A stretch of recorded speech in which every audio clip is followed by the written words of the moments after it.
நண்பர்களே, இப்போ நம்ம எங்கேருந்து பேசுகிறோம் அப்படின்னா, மதுரையில் குளமங்கலம் அப்படின்ற இடத்துல இருந்து தான் நம்ம பேசுகிறோம். இங்கே வந்து ஜோதி டர்னிங் பாயிண்ட் மதுபோதை மறுவாழ்வு சிகிச்சை மையம் அப்படின்னு சொல்லி ஸ்டார்ட் பண்ணி ரன் ஆகி போயிட்டுருக்கு.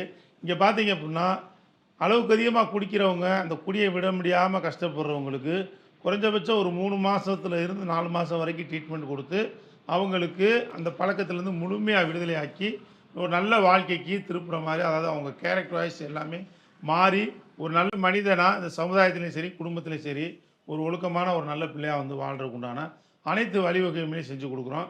நம்ம வந்து இதுக்கு வந்து ஃபுல்லாக ட்ரீட்மெண்ட் கொடுக்குறோம். அதாவது மெடிசன்ஸு, அது போக வந்து ஃபுல்லாக கவுன்சிலிங்கு இதெல்லாம் கொடுத்து தான் நம்ம சரி பண்ணுறோம். மேக்ஸிமம் பார்த்தீங்க அப்படின்னா, ஒரு அளவுக்கு அதிகமான குடிக்கிற ஒரு மனிதனுக்கு யார் சொன்னாலும் கேட்கல அப்படின்றப்ப, அவருக்கு வந்து முழுமையான மருத்துவமும் கவுன்சிலிங் தான் அதுக்கு பெரிய சப்போர்ட்டாக ஒரு உதவியாக இருக்கும். நம்ம வந்து அவர் அறிவுரை சொல்கிறதோ, அவருக்கு தண்டனை கொடுப்பதோ, இதெல்லாம் வந்து அவருக்கு வாழ்க்கையிலே உகந்ததா, அதாவது இந்த பழக்கத்திலேருந்து வெளியே வரக்கூடியான ஆப்ஷனாக அது இருக்காது. அது நிறையா பேர் நிறையா ட்ரை பண்ணி பார்த்துருப்பாங்க. அதில் முழுமையான தோல்வி தான் அடைஞ்சிருப்பாங்க. அதே ஆரம்பத்தில் பார்த்திங்கன்னா, இந்த மாதிரி மையங்களில் நீங்கள் சேர்க்கும்பொழுது அதுக்கு உண்டான விடுதலை கிடைக்கிறதுக்கு உண்டான வாய்ப்புகள் நிறையவே இருக்குது. தொடர்ந்து ஸ்க்ரீனில் நம்பர் கொடுத்துருக்கேன். குடிக்கிற நபர்களுடைய சம்மதம் நமக்கு தேவையில்லை. அவங்க அன்கான்ஷியஸ் தான் இருப்பாங்க. விரும்பி குடிக்கிற அவங்க எவ்வளோ தான் சமுதாயத்திலையும் குடும்பத்திலையும் அவங்களுக்குமே பெரிய பிரச்சனை இருந்தாலும் அந்த குடியை விடுறதுக்கு உண்டான மனசு அவங்கள்ட்ட இருக்காது. அதனால் அவங்க சம்மதிக்க மாட்டாங்க மேக்ஸிமம். அதனால் அவருடைய சம்மதம் தேவையில்லை. அவங்க குடும்பத்தார், அவர் மனைவி இருந்தால் மனைவி, இல்லை தாய் தந்தை, இந்த மாதிரி வந்து அவங்க நெருங்கிய உறவு முறைகள் அவங்களுடைய சமூகத்தோடு நம்ம ட்ரீட்மெண்ட் கொடுக்குறோம். அவர் வர மறுத்தாலும் நாங்கள் காரில் அழைச்சிட்டு வர்றதுக்கு தயாராக இருக்கோம். அது ஆல் ஓவர் தமிழ்நாடு எங்கே இருந்தாலும் சரி, அதுக்கு உண்டான வேலைகள் நம்ம செஞ்சு அவரை நேக்காக கூட்டிகிட்டு வந்து நைஸாக பேசி என்ன செய்யணுமோ செஞ்சு கூப்பிட்டு வந்து அவங்களுக்கு உண்டான நல்ல ட்ரீட்மெண்ட்டை கொடுத்து அவங்கள நல்ல மனுஷனை மாற்றுறோம். மற்றவங்களுக்கு யாருக்கும் தேவைப்பட்டது அப்படின்னா இந்த வீடியோ ஷேர் பண்ணுங்கள். ஷேர் பண்ணி அவங்களுக்கு உண்டான அந்த விஷயங்களை எடுத்துக்கிட்டு இதை ஃபாலோ பண்ணி ஒரு நல்ல வாழ்க்கைக்கு வர்றதுக்கு மற்றவங்களுக்கு ஒரு உதவியாக இருக்கும்னு சொல்லி கேட்டுக்கிறேன். சார், எனக்கான கேள்வி என்னென்னா, இப்போ குடியை விடணும்னு நினைக்கிற ஒருத்தர், அவர் வந்து இந்த மாதிரி வெளியே போய் மற்றவங்களோட உதவியை எடுத்து, அதாவது ரீஹேபிட்டபிள் சென்டரில் சேர்ந்து அந்த உதவி எடுக்காமல் அவராக சுயமாக வந்து குடியை விடணும்னு நினச்சா விட முடியுமா சார்? கேட்குற ஒரு நல்ல கொஸ்டின்னு. அதாவது தொடர்ந்து குடிக்காமல் இருக்கிறது தான் இதில் மெயினான ஒரு விஷயம். இப்போ ஆல்கஹால் அப்படின்றது வந்து குடிக்கிற எல்லாருமே வந்து குடியாரராக நம்ம வந்து எடுத்துக்கிறது கிடையாது. இப்போ எங்களை பொறுத்தளவு குடிச்சிட்டு குடும்பம் நடத்த தெரியாதவங்க, சமுதாயத்தில் கெட்ட பேர் வாங்குறவங்க, இது போக வந்து குடிச்சிட்டாலே தன் கேரக்டர் மாறுது அப்படின்ற மாதிரி உள்ளவங்களுக்கு மட்டும்தான் நாம் இந்த லிஸ்ட்டில் எடுக்கிறோம். அதாவது அவங்க தான் குடிகாரு, அவங்க குடி நோயாளி அப்படின்ற ஒரு லிஸ்ட்டில் அவர் வந்துடுறாரு. இவங்களுக்கு தான் அந்த வைத்தியமே தேவைப்படுது. மற்றவங்களுக்கு இது அந்த வைத்தியம் அவ்வளோவா தேவைப்படாது. அதனால் முழுமையாக ஒரு மனிதன் குடியில் மாட்டிக்கிட்டால் அவங்கள வந்து கண்டிப்பான முறையில் ரெக்கவர் பண்ணுறதுக்கு நாங்கள் பெரிய உதவியாக பண்ணிக்கிட்டுருக்கோம். இது என்ன அப்படின்னா, இதில் வந்து தன் முயற்சியால் விடணும்னு நினச்சி அவர் விட்டுட்டா சந்தோஷம். ஸோ அதுக்கான வாய்ப்புகள் ரொம்ப கம்மி. எப்படி கம்மினா, முழு குடிகாரருக்கு மட்டும் நான் சொல்கிறேன். ஒரு ஸ்டார்டிங் ஸ்டேஜில் இருக்கார் அப்படின்னா அவங்களுக்கு பெருசாக இருக்காது. அந்த நேரத்தில் அவர் ஒரு கண்ட்ரோல் கொண்டு வந்து ஏதோ ஒரு குடும்பத்தில் ஒரு சோகமான நிகழ்வோ, அவர் உடல் ரீதியாகவோ ஏதோ ஒரு பிரச்சனை வந்ததுன்னா அதை அவர் ஃபீல் பண்ணி கூட அவர் நிறுத்தி வாழ்கிறதுக்கு உண்டான வாய்ப்புகள் இருக்குது. இது யாருக்கு அப்படின்னா ஆரம்ப ஸ்டேஜில் உள்ளவங்களுக்கு.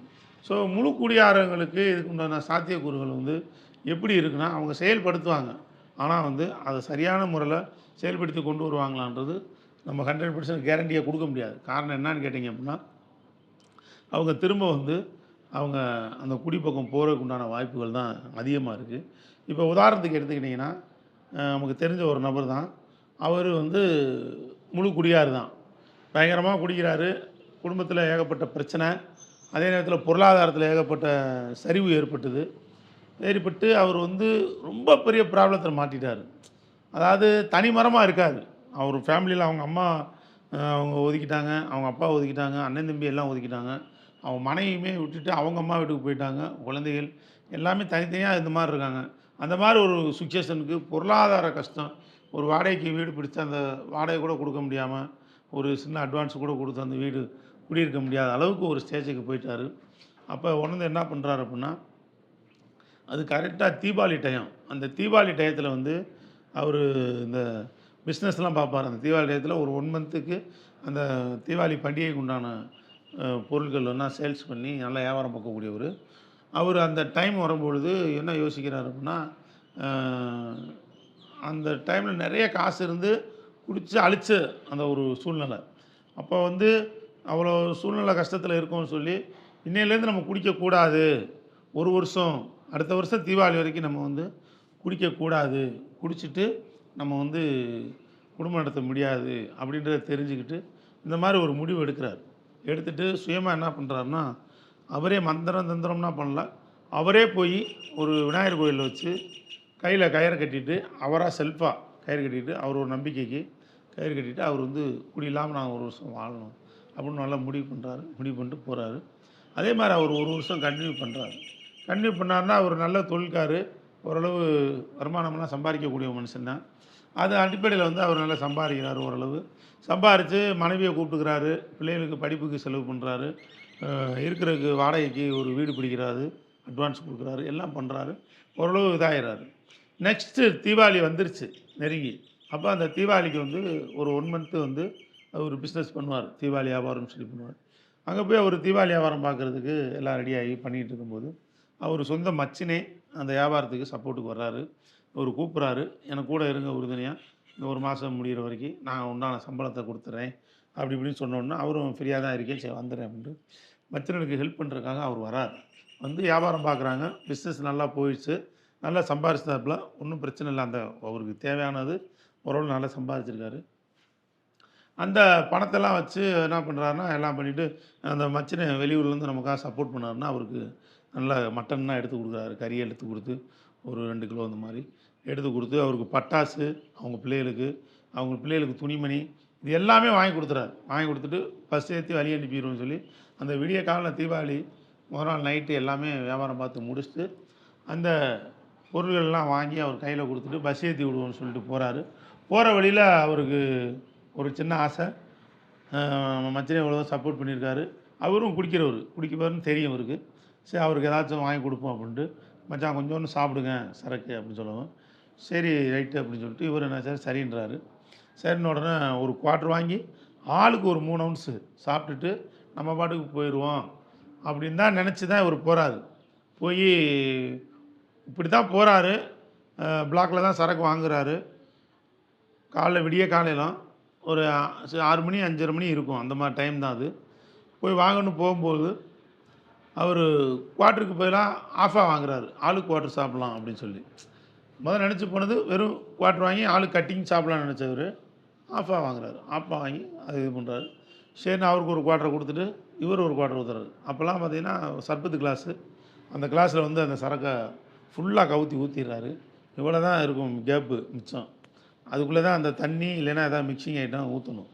அப்போ எல்லாருமே அதை 2 ரவுண்டாக சாப்பிடுவாங்க. இவர் ஒரே ரவுண்டில் ஊற்றிட்டு கொஞ்சோண்டு தான் இந்த மிக்சிங் பண்ணுறாரு. ஒரு கலரை நம்ம வாங்கி ஊற்றிட்டு அவருக்கு முன்னால் நானும் நல்லா குடிக்கக்கூடிய ஆளுன்னு கெத்து காமிக்கிறதுக்காக அப்படி பண்ணுறாரு. இன்னும் குடிக்கிறாரு. அவர் மச்சான் என்ன மச்சான் இவ்வளோ இதாக சாப்பிட்றீங்க அப்படின்னு அவர் கேட்குறாரு. இல்லை நான் எப்போவுமே அது எனக்கு பிரச்சனை இல்லை அப்படின்னு அசால்ட்டாக சொல்கிறாரு. சொல்லி முடிச்சுட்டு குடிக்கிறாரு. முடித்த உடனே என்ன நினைக்கிறாங்க தெரில, திரும்ப ஒரு ஆஃப் வாங்கி 2 பேரும் சாப்பிட்றாங்க. அதுக்குள்ளே அவங்களுக்குள்ள பேச்சுவார்த்தையில் பழசெல்லாம் பேசி பிரச்சனை ஆயிடுது. உங்கள் அம்மா அப்படி சொன்னாங்க, உங்கள் தங்கச்சி இப்படி சொல்லிச்சு, அப்படி இப்படின்னு சொல்லி ஒருத்தருக்கு ஒருத்தர் வாக்குவாதம் அந்த மாதிரி பிரச்சனை ஆயிடுது. பிரச்சனை ஆகி அவர் வந்து கடைசியில் சண்டை போடுற ரேஞ்சுக்கு வந்துட்டாங்க. உடனே ஒரு வாங்கி கொடுத்த மட்டனு, அதுபோக வந்து பட்டாசு, துணிமணி, கொடுத்த காசு எல்லாத்தையும் தூக்கி எறிஞ்சிட்டு என்னை ஆளை விட்டா போகணும் அவர் மைத்தினர் வந்து கிளம்பி போயிடார். ஊருக்கு போயிட்டார். இனிமேல் நான் கூப்பிட்டா இந்த ஜென்மத்தில் இந்த பக்கம் வரமாட்டேன் அப்படின்னு சொல்லிட்டு ஒரு ஹெல்ப் பண்ணணுன்னு வந்தோம்னா எனக்கு தேவையில்லாம் பேசி இது பண்ணிட்டு அசிங்கப்படுத்துறேன்ட்டு அவர் சொல்லிட்டு ஓடிறார். இவர் என்ன பண்ணுறாரு அப்படின்னா அதை கோபத்தோடய அப்படியே வர்றாரு வீட்டுக்கு வந்த உடனே. ஆனால் இவர் நினச்சது என்ன அப்படின்னா, ஒரு கட்டிங்க சாப்பிட்டுட்டு நம்மளும் தான் ஒரு வருஷம் டார்கெட் வச்சுருந்தோம், இந்த ஒரு வருஷத்தில் நம்ம வந்து கரெக்டாக வந்து அச்சீவ் பண்ணிட்டோம், அடுத்த தீபாவளி வந்துருச்சு, இன்றைக்கி என்ன செய்கிறோம், இந்த வாழ்க்கை நல்லா இருந்தது, ஒரு கட்டிங் மட்டும் சாப்பிட்டுட்டு நம்ம வீட்டில் போய் கறியெல்லாம் சாப்பிட்டுட்டு இந்த வருஷம் பிள்ளைகளோட தீபாவளியை கொண்டாடிட்டு இதே மாதிரி திரும்ப ஒரு கயிறை கட்டிட்டு ஒரு வருஷத்துக்கு கொண்டு போயிடணும் அப்படி தான் இவர் நினச்சிட்டு போகிறாரு. போய் இதை பண்ணுறாரு. அது வந்து அவருக்கு சத்தியமான உண்மை. அவர் மனசாட்சி அவர் ரொம்ப சொல்லி இந்த மாதிரி ஃபீல் பண்ணுறாரு. அதுதான் சொல்கிறேன். அப்படி தான் நினச்சி போனவர். ஆனால் வந்து தலைகீழாக மாறிடுச்சு. திரும்ப ஒரு குவார்ட்டர் ஆயிடுச்சு. அதுக்கப்புறம் ஒரு குவார்ட்டர் இப்படிமா ஓடி நிறையா சாப்பிட்டு பிரச்சனையாகி வீட்டுக்கு போகிறாரு. வீட்டுக்கு போனோன்னே மனைவிட்ட போய் உங்கள் அண்ணன் இவனை பெரிய ஆளா, அப்படி பேசியிருப்பேன் அப்படி பேசியிருப்பேன், நான் வாங்கி கொடுத்த பொருள்லாம் தூக்கி எறிஞ்சிட்டேன், அவ்வளோ பெரிய ஆளா, நான் யார் தெரியுமான்னு சொல்லி வீட்டில் போய் பிரச்சனை ஆகுது, சண்டை ஆகுது. ஒரே ப்ராப்ளம் ஆகிடுச்சு. அன்றைக்கி தீபாவளி அந்த வருஷம் சுத்தமாக அவங்க வீட்டில் கொண்டாட முடியல. அவங்க முதல் நாள் வாங்கி கொடுத்த கறி எல்லாமே ஆக்கி வச்சு எல்லாமே வேஸ்ட்டாக போச்சு. போலீஸ் ஸ்டேஷன் வரைக்கும் பிரச்சனையாக புருஷன் முன்னாடி பிரச்சனை அந்தளவுக்கு போயிடுது. பெரிய ப்ராப்ளத்தை மாட்டுறாரு. திரும்ப பார்த்தீங்கன்னா அந்த குடி வந்து ஒரு 6 மாதத்துக்கு மேலே வரைக்கும் கண்டினியூ ஆகிட்டே இருக்குது. அந்த அளவுக்கு ஒரு குடி கண்டினியூ ஆகி அவர் போயிட்டுருக்காரு. போகும்போது பார்த்தீங்க அப்படின்னா அவர் ஃபைனலில் விடும்பொழுது திரும்ப பழைய நிலைமை. அவர் மனைவி அவர் கூட இல்லை, வீடு காலி பண்ணிட்டாரு, எல்லாமே பண்ணி இந்த மாதிரி வந்து இது பண்ணிட்டாங்க. அந்த அளவுக்கு பிரச்சனையாகி இவங்க பார்த்தீங்க அப்படின்னா இவர் நினச்சது வந்து கொஞ்சமாக குடிச்சிட்டு நம்ம விட்டுறணும் தான். ஆனால் 6 மாதம் வரைக்கும் கண்டினியூ ஆகி போகுது. அது வரைக்கும் அவருக்கு நினைவு இல்லை. கடைசியில் பார்த்தீங்கன்னா பழைய நிலைமைக்கு போயிடுறாரு. திரும்ப மனைவி அவங்க கூட இல்லை. அது போக வந்து அவங்க ஃபேமிலியில் அவங்க அம்மா அப்பா எல்லாருமே திரும்ப வெறுக்கிறாங்க. பல பிரச்சனை ஆயிடுது. குடியிருக்க வீடு இல்லை, பழையபடி அவங்க அம்மா வீட்டுக்கு போயிடுறாங்க அந்த பிள்ளைங்க எல்லாருமே. இந்த மாதிரி ஒரு சூழ்நிலை உருவாகிடுது. அதுக்கப்புறம் வந்து அவரும் பழைய தனிமரமாக அந்த குடித்து பயங்கரமாக பிரச்சனை ஆனப்போ எப்படி இருந்தாரோ அதே மாதிரி ஒரு தனிமரமான ஒரு சூழ்நிலைக்கு வந்துடுறாரு. வந்ததுக்கப்புறம் லைட்டாக யோசனை பண்ணி பார்க்குறாரு, நம்ம என்ன பண்ணோம், நம்ம அன்றைக்கி தீபாவளி வியாபாரம் முடிச்சுட்டு போய் நம்ம கொஞ்சோண்டு குடிச்சிட்டு திரும்ப போய் நம்ம எல்லாம் சாப்பிட்டுட்டு அதோட கயிறு கட்டிட்டு திரும்ப ஒரு வருஷம் நம்ம கண்டினியூவாக குடிக்கக்கூடாதுன்னு நினச்சோம். எப்படி இது ஆச்சு அப்படின்னு அவருக்கு ரொம்ப வருத்தம், வேதனை. இது எப்போ ஞாபகம் வருதுன்னா திரும்ப பழைய நிலைமைக்கு போனதுக்கப்புறம் தான் அவருக்கு ஞாபகமே வருது. ஸோ அவர் நினச்சது உண்மை, அவர் வந்து குடிக்கக்கூடாதுன்னு நினச்சது உண்மை, திரும்ப ரொம்ப அளவுக்கு அதிகமாக சாப்பிடக்கூடாதுன்றத. அதுபோக வந்து கொஞ்சமாக தான் குடிக்கணும்னு நினச்சது உண்மை. அவர் மைத்துனருக்கு வந்து ட்ரெஸ்ஸு எல்லாமே உள்ளபூர்வமாக வாங்கி கொடுத்து அவர் எல்லாமே அவர் நல்லா ஹெல்ப் பண்ணாருன்னு சொல்லி வழி அனுப்பி வைக்கிறதுக்கு, பஸ் ஏற்றி விட்றதுக்கு அதுக்கு தான் போயிருக்காரு. இது எல்லாமே நிதர்சனமான உண்மை. ஆனால் வந்து இவரால் ஒரு கட்டிங் உள்ளே போன உடனே கண்ட்ரோல் பண்ண முடியல. இவர் என்ன நினச்சாரோ அது பூரா மறந்துருச்சு. இதுதான் உண்மையான விஷயம். அவர் வந்து நான் இப்படி தான் அடுத்து வந்து நிறையா குடிக்கக்கூடாதுன்னு நினச்சது அப்படியே அவருக்கு டோட்டலாக பிளாங்காக மறந்து போச்சு. அவர் பார்த்திங்கன்னா பழைய மாதிரியே பழைய நிலைமைக்கு குடிக்க ஆரம்பித்தார். இதுதான் வந்து அவங்க குடி நோயாளிகளுடைய ஒரு நோய்த்தன்மை. ஸோ வந்து தன் முயற்சியால் விடுறவங்க இப்படிலாம் விடலாம், விட்டுட்டு ஒரு 6 மாதம் விடலாம், ஒரு வருஷம் விடலாம். ஸோ இதை வந்து தொடர்ந்து கண்டினியூ பண்ணுறாங்களா அப்படின்றது தான் பெரிய கொஸ்டின்னு. இந்த மாதிரி ஆல்கஹாலிக்ஸ் யாராச்சும் இருந்தாங்கன்னா அவங்க ஃபேமிலி மெம்பர்ஸோ அவங்களுக்கு நெருங்கினவங்க யாராச்சும் இதை கண்டுபிடிச்சிங்கன்னா நல்லாவே தெரியும். சில நாட்கள் விடலாம், சில மாதங்கள் விடலாம், சில வருடங்கள் விடலாம். ஆனால் திரும்ப தொட்டாங்க அப்படின்னா இந்த விட்ட குடியெல்லாம் சேர்த்து குடிக்கிற அளவுக்கு அவங்களுக்கு மனநிலை மாறிடும். அவர் அன்கான்சியஸாக ஆயிடுவாங்க, அவங்க நினச்சதெல்லாம் மறந்துடுவாங்க. இந்த மாதிரி ஒரு சூழ்நிலை வந்து திரும்ப பழையபடி அந்த குடின்ற அரக்கன்ட்ட மாட்டிக்கிட்டு என்ன பண்ணுறதுன்னு தெரியாமல் முழிப்பாங்க. ஸோ வந்து இந்த மாதிரி தன் முயற்சியால் செய்கிறவங்களுக்கு இதுதான் நிலைமையாக இருக்கே தவிர வேறு ஒன்றும் கிடையாது. ஸ்டார்டிங் ஸ்டேஜில் உள்ளவங்களுக்கு இதெல்லாம் கரெக்டாக வரும். தன் முயற்சியில், சொந்த முயற்சியில் ஏதோ ஒரு ஃபீலிங்கில் அவங்க அதை விடுறதுக்கு உண்டான வாய்ப்புகள் நிறைய இருக்குது. ஸோ ஒரு குடி நோயாளி ஆனதுக்கப்புறம், அளவுக்கு அதிகமான ஒரு குடியாரன் ஆனதுக்கப்புறம் தன் முயற்சியில் விட்டு அதை சரி பண்ணி ரெகுலராக கொண்டு போகன்றது ரொம்ப கஷ்டமான ஒரு விஷயந்தான். இந்த ரீகாப் சென்டர் இந்த மாதிரி இடத்துக்கு நீங்கள் வரும்பொழுது இதுக்குண்டான விளக்கங்கள்லாம் எடுத்து சொல்லி அவர் எப்படி தொடர்ந்து குடியை நிப்பாட்டுறது அப்படிங்கிறதையும் சொல்லிடுவோம். இது போக வந்து அவர் உடல் ரீதியாக அந்த ஆல்கஹால் ரத்தத்தில் ஜாயிண்ட் ஆனது பூரா யூரின் மூலயமா வெளியே போகிற மாதிரி அதுக்கேற்ற மெடிசன்ஸு, தொடர்ந்து தன்னை உணர்தல்ன்ற கவுன்சிலிங்கு இதெல்லாம் கொடுத்து அவங்களையும் ஒரு டச்சிலேயே கொண்டு வருவோம். அவங்களுக்கு தேவையான ஆலோசனைகளை கொடுத்து தொடர்ந்து பல ஆண்டுகள் குடியில்லாமல் ஒரு நல்ல வாழ்க்கை வாழ்கிறதுக்கு இந்த மாதிரி முழு குடியாரங்களுக்கு இந்த மாதிரி சப்போர்ட் எடுக்கும்போது தான் அது சரியாக இருக்கும். அதுபோக வந்து ஏஏ மீட்டிங் இருக்குது, அந்த மாதிரி கிளாஸஸ் இருக்குது. அதெல்லாம் விளக்கமாக தனியாக ஒரு வீடியோவில் சொல்கிறேன். அந்த மாதிரி இடத்துலலாம் டச் வச்சுக்கணும்.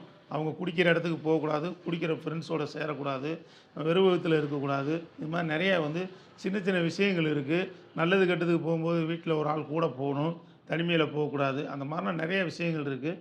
அதெல்லாம் நாங்கள் எடுத்து சொல்லி அவங்கள கரெக்டாக அண்டர்ஸ்டாண்ட் பண்ணி அவர் குடியில்லாத ஒரு நல்ல வாழ்க்கையாக வாழ்கிறதுக்கு இந்த மாதிரி மையங்கள் தான் நிறையா வந்து உதவி பண்ணுறதுக்கு உண்டான வாய்ப்புகள் நிறையா இருக்குது. அது போக ஏஏ மீட்டிங் சப்போர்ட் இருந்தாலே அதுலேயும் வந்து அவங்க வந்து தொடர்ந்து குடியில்லாத ஒரு நல்ல வாழ்க்கையை வாழ்கிறதுக்கு உண்டான வாய்ப்புகள் நிறைய இருக்குது. தொடர்ந்து பார்த்திங்கன்னா நம்ம மையம் எங்கே இருக்குன்னா மதுரையில் குளமங்கலம் அப்படின்ற இடத்துல ஜோதி டர்னிங் பாயிண்ட் அப்படின்னு குடிபோதை மறுவாழ்வு சிகிச்சை மையம்ன்றது தான் இயங்கிக்கிட்டு இருக்குது. இங்கே குடி மட்டும் இல்லாமல் மற்ற அனைத்து போதைகளுக்கும் தேவையான சிகிச்சைகளை செய்து அவங்களுக்கு ஒரு நல்ல வாழ்க்கையை நம்ம கொடுக்குறதுக்கு தயாராக இருக்கும். இது போக வந்து அவங்களுக்கு குடிக்கிற மனிதர் வந்து தன் சம்மதத்தோடு வரன்ற அவசியம் இல்லை. அவங்க ஃபேமிலி விரும்பினால் இவர் குடியார் தான், ஆனால் இவர் வந்து ஒரு குடியார் இல்லைன்றாரு, இவர் சம்மதிக்க மாட்டார் அப்படின்னு ஃபீல் பண்ணிங்கன்னா தாராளமாக ஸ்க்ரீனில் நம்பர் கொடுத்துருக்கேன். அந்த நம்பருக்கு கால் பண்ணி அவர் சம்மதம் இல்லாமலே ஃபேமிலி மெம்பர் சம்மதத்தோடையே நம்ம முழுசாக ட்ரீட்மெண்ட் எடுத்து அதுக்கப்புறம் அவர் சம்மதத்தை பெற்று அவர் நல்ல வாழ்க்கைக்கு நாங்கள் திருப்பி கொண்டு வரதுக்கு எங்களுக்கு முழு பொறுப்போடு நாங்கள் செயல்பட்டு அவங்களுக்கு தேவையானதை செஞ்சு கொடுக்க தயாராக இருக்கோம். குறைஞ்சபட்சம் 3 மாதம் தங்கி ட்ரீட்மெண்ட் பார்க்கணும். கூட யாரும் ஃபேமிலி மெம்பரோ அவருக்கு துணையாகவோ யாரும் இருக்குன்ற அவசியமும் இல்லை. தொடர்ந்து பார்த்திங்கன்னா இது மாதிரி ஒரு சிகிச்சை வந்து ஒரு முழு குடி நோயாளிக்கு தேவைப்படுது. அக்கம் பக்கத்தில் யாருக்காவது உங்கள் உறவுக்காரங்க சொந்தக்காரங்க யாருக்காவது இருந்தால் இந்த மாதிரி இருந்தால் இந்த தகவலை சொல்லுங்கள். அந்த வீடியோவை ஷேர் பண்ணுங்கள். கீழே ஸ்க்ரீனில் நம்பர் கொடுத்தீங்க, அந்த நம்பருக்கு கான்டாக்ட் பண்ணுங்கள். தொடர்ந்து சப்ஸ்கிரைப் பண்ணிக்கோங்க, பெல் ஐக்கானை கிளிக் பண்ணிக்கோங்க. நம்ம வீடியோவை தொடர்ந்து ஃபாலோ பண்ணுங்கள். தேங்க்யூ, பாய்.